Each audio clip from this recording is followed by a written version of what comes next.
Shalom bien-aimés dans le Seigneur, que la grâce et la paix soient votre partage en ce jour, au nom de Jésus-Christ. Je suis le serviteur Mao Gérard et j'ai la responsabilité ce matin de vous parler de la part du Seigneur sur cette merveilleuse plateforme qui est le pain quotidien. Avant de commencer, permettez-moi d'honorer la vie de nos pasteurs, de nos pères qui m'ont dévancé depuis des jours sur cette plateforme. Nous annonçons les oracles et la parole de la part de notre Seigneur et Sauveur Jésus-Christ. Alors, ce jour du vendredi 22, permettez-moi de vous faire rappel du thème sur lequel nous partageons notre message durant ce mois, qui est la joie du Seigneur. Et cette semaine, le thème sur lequel nous avons nos enseignements, notre exhortation, c'est le vrai bonheur, ou que dire les béatitudes.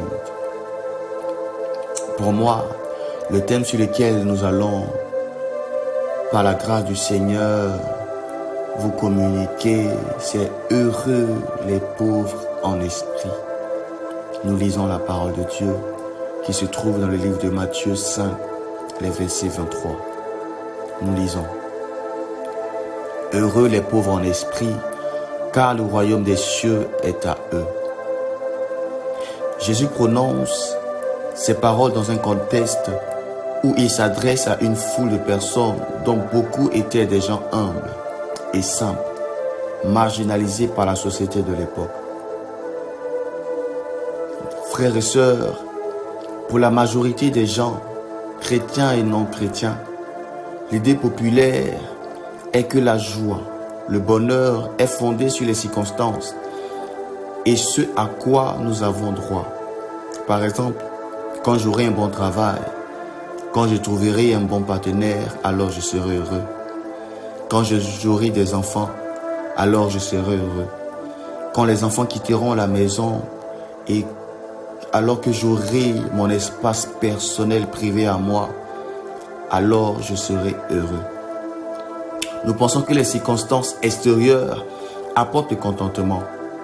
Mais Jésus-Christ nous dit exactement le contraire. Il insiste sur le fait que le bonheur ne vient pas de l'extérieur, mais de l'intérieur. La clé du bonheur véritable et du contentement véritable ne vient pas de l'extérieur, mais de l'intérieur. La joie n'est pas fondée sur certaines pièces externes, mais sur les attitudes internes. Avez-vous la difficulté à vivre une vie heureuse? Si oui, ce message est pour vous aujourd'hui. Toutes les béatitudes commencent par heureux, heureux, heureux. Alors, il est important de noter que ces béatitudes devraient représenter le caractère de chaque chrétien. Tout cela devrait être évident dans la vie de chaque croyant, sans garder ce qui l'arrange et laisser de côté le reste. Les béatitudes peuvent également être divisées en deux catégories. La première partie, parle de ce qui devrait être notre caractère spirituel. La deuxième partie parle de notre caractère envers les autres. Que signifie donc heureux les pauvres en esprit? Je veux m'attarder sur ce fait. Heureux les pauvres, heureux ou le fait d'être pauvre ne signifie pas être pauvre dans les poches ou comme ayant des problèmes dans la vie. Être pauvre en esprit se réfère à être pauvre aux yeux de Dieu. En d'autres termes, spirituellement en faille. Vous vous demandez qu'est-ce que cela signifie et d'être spirituellement en faille. Nous avons une illustration parfaite d'un homme dans la Bible, dans le livre de Luc 18, les versets 9 à 14. Cet homme, c'est Zachée. Zachée, à un moment de sa vie, un collecteur d'impôts, était spirituellement en faillite. Le percepteur est venu à la conclusion que sans la bénédiction de Dieu et son orientation pour sa vie ne serait jamais rien. Aujourd'hui, nous entendons souvent: je ne veux pas que quelqu'un se mêle de ma vie. Il n'y a pas de pardon et de réconciliation à moins qu'une personne arrive à point où il se dit: je suis un pécheur devant Dieu. Les grandes bénédictions sont reçues quand les gens s'humilient devant Dieu. Et de grandes bénédictions sont disponibles pour les congrégations, les églises qui collectivement s'humilient devant Dieu. Quelle est la condition pour entrer dans le royaume des cieux? 2 Chroniques 7,14 nous dit: si mon peuple, sur qui est invoqué mon nom, s'humilie, prie et cherche ma face et se détourne de ses mauvaises voies, je les osserai des cieux. L'Écriture dit que les pauvres en esprit recevront le royaume des cieux. C'est seulement ceux qui sont vraiment désolés pour leurs péchés et qui acceptent Jésus-Christ dans leur vie, qui auront la possibilité d'entrer dans le royaume des cieux. Vous voulez aller au ciel? Abandonnez votre orgueil et humiliez-vous devant Dieu. Cependant, la Bible nous encourage à confesser la prospérité. L'apôtre Jean le mentionne clairement en 3 Jean 1, 2, où il dit: bien-aimé, je souhaite que tu prospères à tous égards et sois prospère, comme prospère l'état de ton âme. L'apôtre Paul, quant à lui, savait être satisfait dans la disette comme dans l'abondance. La prospérité ne se mesure pas seulement dans la richesse financière. Elle peut donc se mesurer aussi dans la pauvreté.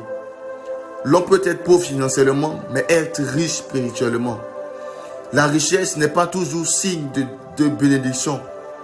Par contre, Dieu peut nous faire prospérer matériellement, comme spirituellement. Que veut dire Jésus par pauvre en esprit? Il ne parle pas de ceux qui sont dépourvus de biens. Nulle part dans l'Écriture, Jésus condamne les possessions. Il ne met pas seulement en garde, il nous met seulement en garde face à l'utilisation de nos possessions. En fait, Jésus n'est pas mort pour les nuls. Il n'est pas allé à la croix parce que vous étiez si important pour lui. C'est parce que vous avez de la valeur. Vous êtes important. Maintenant, cela ne signifie pas que vous êtes parfait. Nous avons tous péché. Être pauvre en esprit signifie tout simplement d'être totalement dépendant de Dieu. Cela signifie que nous devons réaliser notre carence spirituelle. Nous ne sommes pas sans valeur, mais nous ne sommes pas dignes sans Dieu. Cela signifie reconnaître que je suis un pécheur.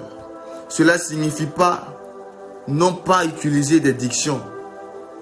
Personne n'est parfait, comme un cliché, mais se rendre compte que c'est mon péché qui a conduit Jésus-Christ à la croix. Être pauvre en esprit, c'est se vider de son égoïsme. En un mot, c'est l'humilité. Frères et sœurs, je vais chuter ce matin dans mon exhortation en vous disant que être pauvre en esprit signifie reconnaître sa faiblesse, accepter qu'on a besoin de Dieu et de sa grâce, être humble devant Dieu, ne pas se fier à sa propre justice ou à ses propres mérites, mais s'humilier devant Dieu, se tourner vers Dieu avec foi, faire confiance à son pardon plutôt que de compter sur ses propres forces. Frères et sœurs, voici en quelques mots ce qui peut te donner la véritable joie, ce qui peut mener véritablement à une joie parfaite sur cette terre et ouvrir les écluses des cieux, donner accès à tout homme au royaume des cieux et vivre une joie parfaite au nom de Jésus-Christ. Je prie que ce message vous fasse du bien. Je prie que ce message vous apporte le bonheur que vous recherchez depuis des temps.